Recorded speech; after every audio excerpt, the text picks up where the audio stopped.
सैया ने आफत मचाई दिया रे, राती सैया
बड़े भैया इस नौटंकी के कार्यकर्ता बड़े भैया श्री यज्ञराम की तरफ से शानदार 101 रुपये का पुरस्कार आया है।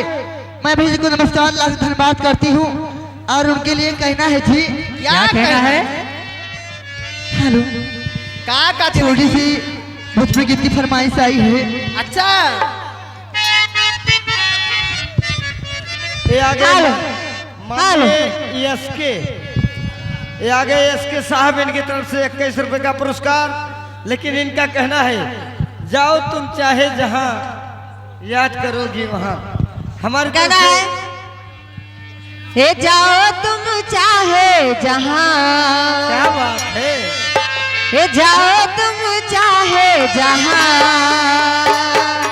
याद करोगे वहां, जाओ तुम चाहे जहां याद करोगे वहां। एक लड़का दुनिया में है जो दे सकता है तुम पे जान, जाओ तुम चाहे जहां याद करोगे वहां। हेलो आगे बड़े भैया वही छाया हुआ ना नौटंकी के कार्यकर्ता बड़े भैया श्री यज्ञराम की तरफ से 101 रुपये का पुरस्कार आया था। और फिर आया है